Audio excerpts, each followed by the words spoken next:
তাহলে আমাদের সৃষ্টি হলো মাটি। আল্লাহ তাআলা বান্দা সৃষ্টি করবে, সৃষ্টি করার আগ মুহূর্তে আল্লাহ দামি দামি ফেরেশতাদেরকে দুনিয়ার জমিনের মধ্যে পাঠাইলেন। দামি ফেরেশতা পাঠাইলেন, হযরত জিবরাইলকে পাঠাইলেন। জিবরাইল যাও, দুনিয়ার জমিনের মধ্যে যাও, গিয়ে এক মুঠি মাটি নিয়ে আসো। জিবরাইল মাটির কান্না দেখে জিবরাইল সহ্য করতে পারবে না। মাটি বলে, জিবরাইল এই মাটি দ্বারা আদমকে তৈরি করা হবে রে। তারা দুনিয়ার জমিনে অন্যায় করবে, অপরাধ করবে, তারা গুনাহ করবে, আবার তারা জাহান্নামের মধ্যে জ্বলবে। জিবরাইল তুমি এই কাজ করতে পারো না।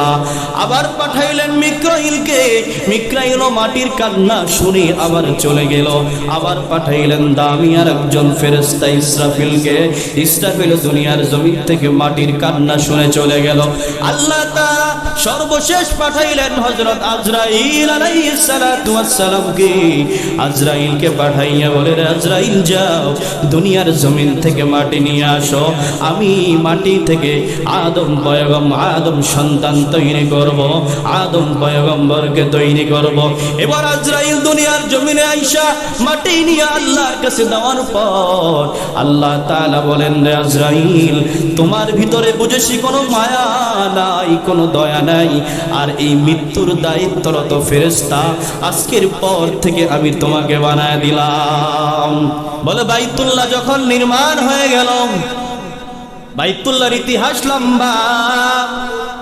আল্লাহ তাআলা হযরত ইব্রাহিম পয়গম্বরকে বললেন, পয়গম্বর বাইতুল্লাহ নির্মাণ করেন, যান বাইতুল্লাহ নির্মাণ করতে থাকেন।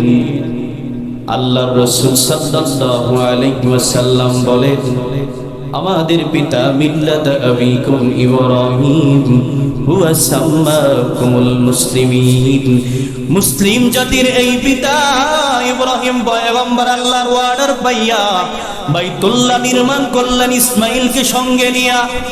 ইসমাঈলকে সঙ্গে নিয়া বাইতুল্লাহ নির্মাণ করার পর উপরে উঠতে উঠতে এখন আর হযরত পয়গম্বর আর বাইতুল্লাহর কাজ করতে পারে না। আল্লাহ তাআলা বলেন, পাথর, আল্লাহ তাআলার কুদরতে পাথর উপরে উঠতে থাকে। ইব্রাহিম পয়গম্বর বাইতুল্লাহর ছাদ পর্যন্ত নির্মাণ করে।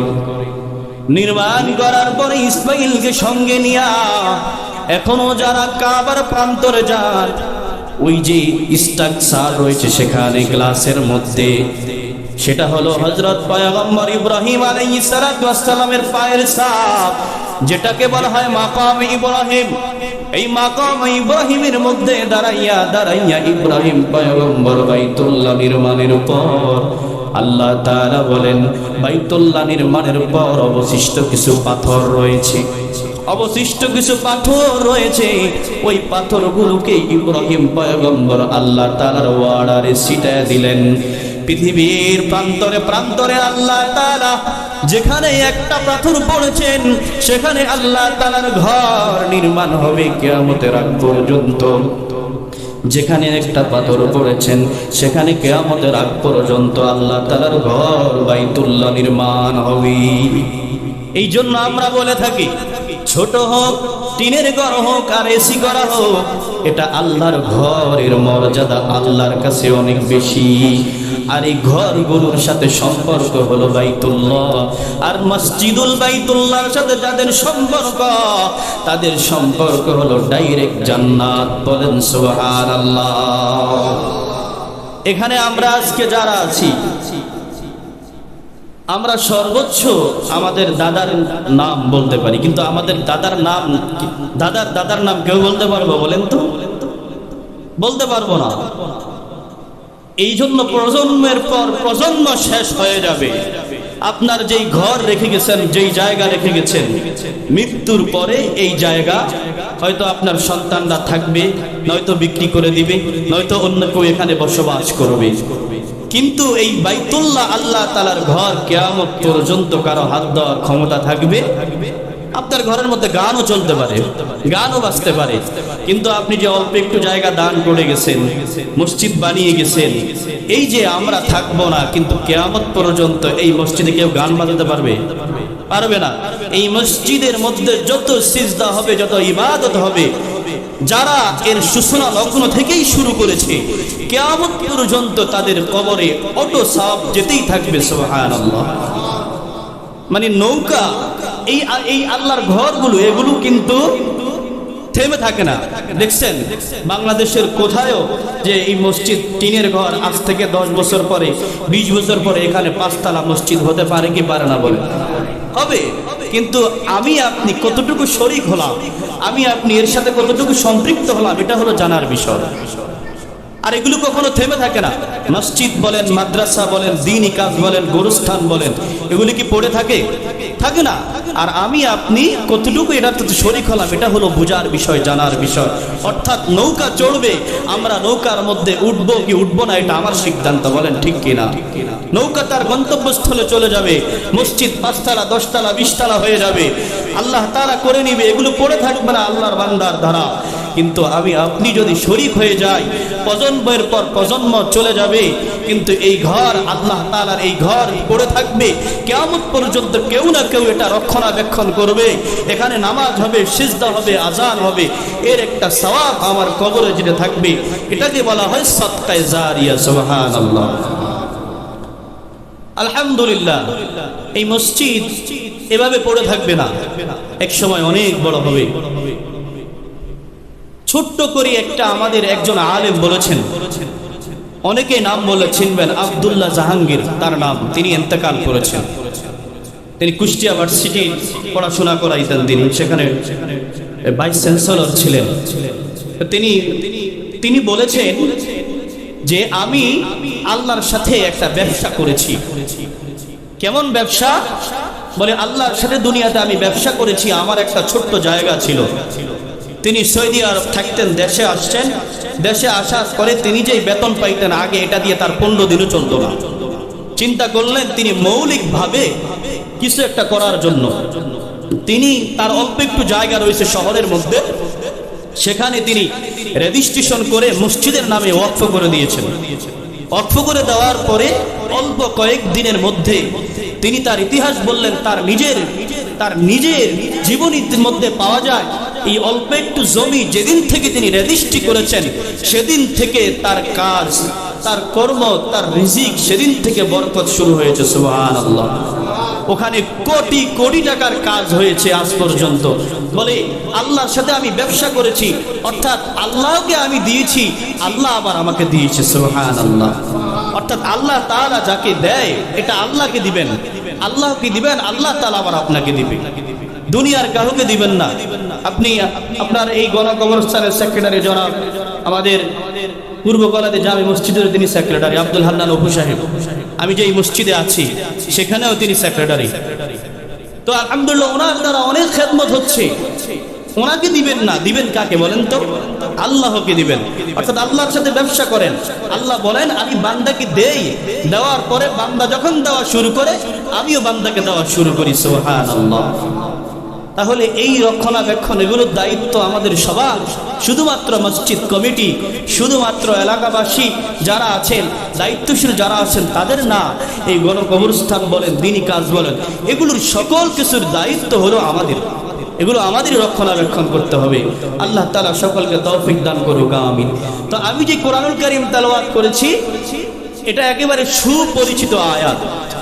কোরআনুল কারীমের মধ্যে যারা কবর দেওয়ার পরে যারা মাটি দিয়ে যায়, তখন আমরা এই আয়াতটা তেলাওয়াত করি। আয়াতের নাম হলো মিনহা খালাকনাকুম ওয়া ফিহা নুঈদুকুম ওয়া মিনহা নুখরিজুকুম তারাতান উখরা। একজন মানুষ ইন্তেকালের পরে আমরা যখন কবর দিতে যাই, কবর দেওয়ার পরে 3 মুষ্টি মাটি দেওয়া বান্দার উপর সুন্নাত। প্রথম মুষ্টি মাটি দেওয়ার সময় বান্দা বলবে মিনহা খালাকনাকুম।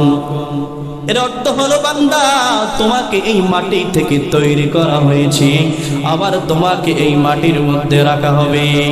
মিনহা খলাকনাকুম ওয়া ফিহা নুঈদুকুম, তোমাকে মাটির মধ্যে রাখতেছি, ওয়া মিনহা নুখরিজুকুম তারাতান নুখরা, বান্দা তোমাকে আমি আবার কিয়ামতের ময়দানে যেদিন ইসরাফিল সিংহায় ফুঁক দেবে রে, সেদিন আমাকে আবার আমি তোমাকে ইসরাফিলের দ্বিতীয় ফুঁকের দ্বারা তোমাকে আমি হাসরের মাঠে উঠাবো। তাহলে আমাদের সৃষ্টি হলো মাটি, আল্লাহ তাআলা বান্দা সৃষ্টি করবে, সৃষ্টি করার আগ মুহূর্তে আল্লাহ দামি দামি ফেরেশতাদেরকে দুনিয়ার জমিনের মধ্যে পাঠাইলেন, দামি ফেরেশতা পাঠাইলেন, হযরত জিবরাইলকে পাঠাইলেন, জিবরাইল যাও দুনিয়ার জমিনের মধ্যে যাও, গিয়ে এক মুঠি মাটি নিয়ে আসো।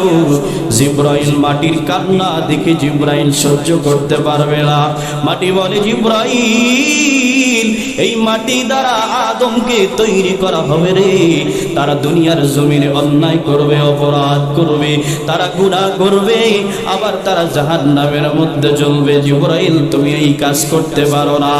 আবার পাঠাইলেন মিকাইলকে, মিকাইলও মাটির কান্না শুনে আবার চলে গেল। আবার পাঠাইলেন দামি আর একজন ফেরেশতা ইসরাফিলকে, ইসরাফিল দুনিয়ার জমিন থেকে মাটির কান্না শুনে চলে গেল। আল্লাহ তাআলা সর্বশেষ পাঠাইলেন হযরত আজরাইল আলাইহিস সালাতু ওয়াস সালামকে, আজরাইলকে পাঠাইয়া বলে আজরাইল যাও দুনিয়ার জমিন থেকে মাটি নিয়ে আসো, আমি মাটি থেকে আদম আদম সন্তান তৈরি করব, আদম পয়গম্বরকে তৈরি করব। এবার আজরাইল দুনিয়ার জমিনে আইসা মাটি নিয়ে আল্লাহর কাছে দেওয়ার পর আল্লাহ তাআলা বলেন রে আজরাইল তোমার ভিতরে বুঝেছি কোনো মায়া নাই, কোনো দয়া নাই, আর এই মৃত্যুর দায়িত্বরত ফেরেশতা আজকের পর থেকে আমি তোমাকে বানায় দিলাম। এই জন্য আজরাইল কোনো মায়া নাই, দয়া নাই, বাবার সামনে থেকে সন্তানকে নিয়ে যায়, সন্তানের সামনে থেকে বাবাকে নিয়ে যায়। এখানে অনেক বাবা আছেন যারা নিজের সন্তানকে কবরের মধ্যে রেখেছেন, নিজের স্ত্রী কবরের মধ্যে রেখেছেন। এখানে অনেকে আছেন এই যে পাশে গণকবরস্থানের মধ্যে আত্মীয় স্বজনকে রেখেছেন, কারণ আজরাইল আলাইহিস সালাতু ওয়াস সালামের মধ্যে আল্লাহ তাআলা কোনো মায়া দেয় নাই, দয়া দেয় নাই। ছোট্ট শিশু দুধ খাচ্ছে, মা মা করতেছে, এই শিশু সন্তানকে রেখে মা দুনিয়া থেকে বিদায় নিয়ে চলে গেছে। এমন অনেক নজির দুনিয়াতে আছে কিনাই বলেন। এই জন্য আল্লাহ রাব্বুল আলামিন বলেন তোমার যেহেতু মায়া নাই, তোমার যেহেতু দয়া নাই, আমি আল্লাহ তোমাকে মৃত্যুর দায়িত্ব দিয়ে দিয়েছি।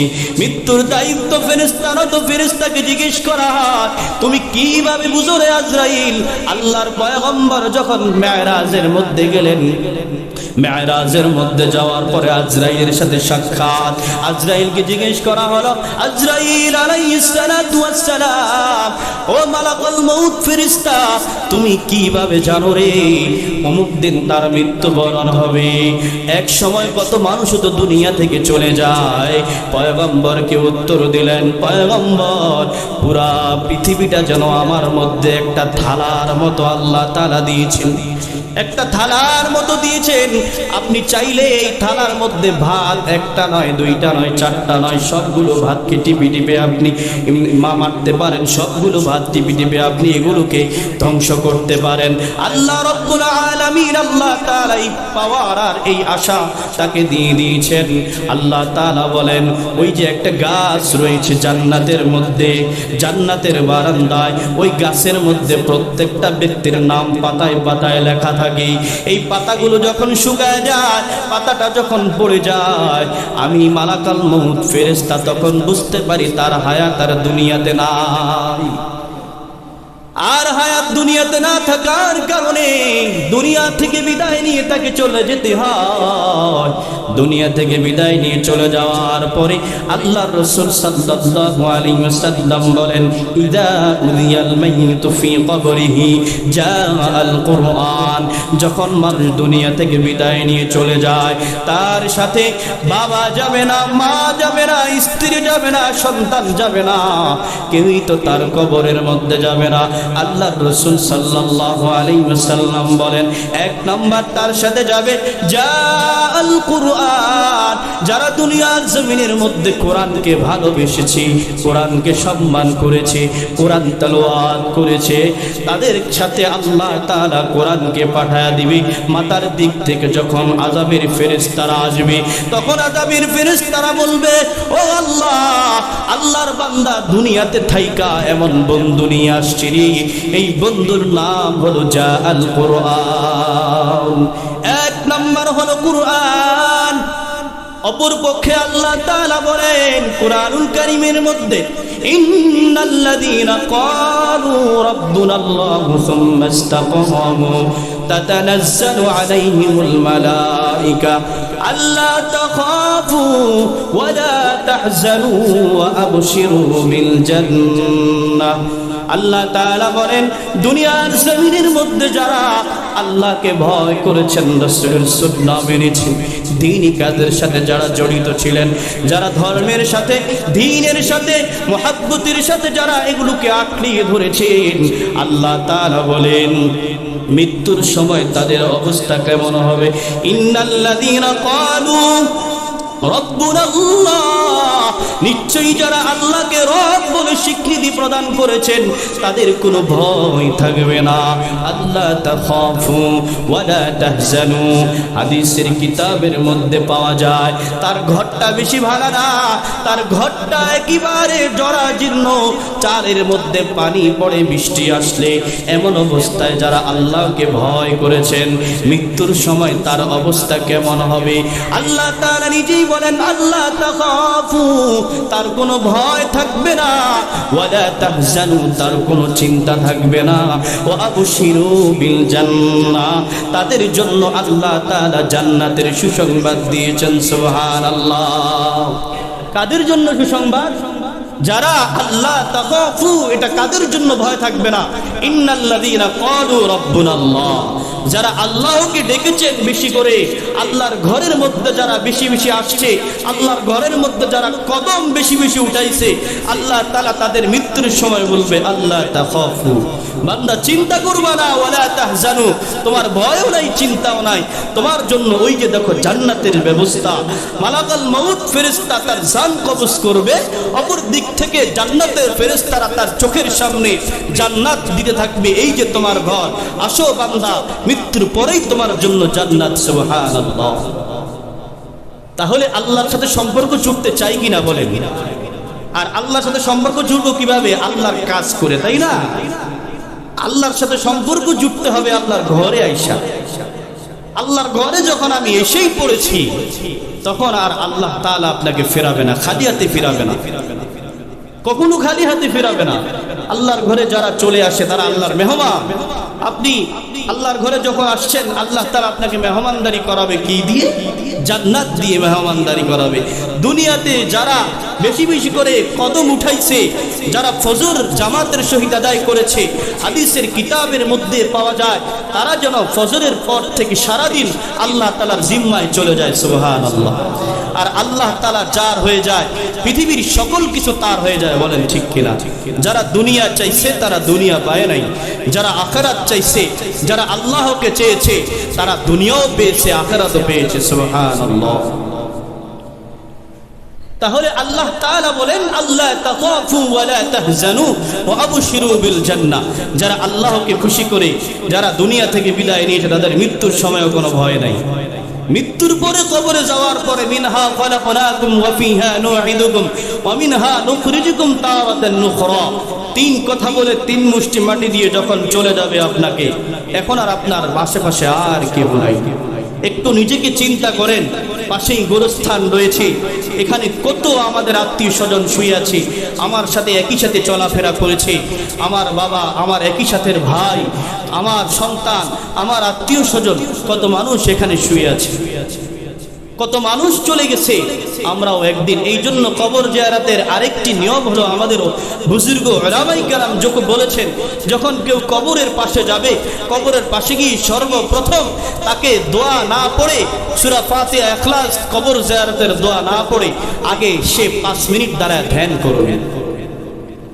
5 মিনিট তারা কবরের পাশে দাঁড়ায় চিন্তা করবে, দুনিয়ার জমিনের মধ্যে আজকে যারা এই কবরের বাসিন্দা হয়ে গেছে, আজকে যারা এই কবরের মধ্যে চলে গেছে, তাদের কত পাওয়ার ছিল, তাদের কথায় দুনিয়ার মানুষ এদিক সেদিক লড়ত, যাদের কথা ছাড়া সমাজ চলত না, দেশ চলত না, যাদের পাওয়ার এত বেশি ছিল, যারা দুনিয়ার জমিনের মধ্যে দম্ভ করে চলত, যাদের পাওয়ারে অন্য মানুষ ভয় পাইত, আজকে তারা কবরের মধ্যে চলে গেছে। আমার মা আমার বাবা যারা আমাকে দুনিয়ার জমিনে এনেছেন, কত কষ্টই না আমার মা করেছেন, কত কষ্টই না আমার বাবা করেছেন। যেই মা সন্তানকে দুনিয়াতে আনার পর কত কষ্ট করেছেন।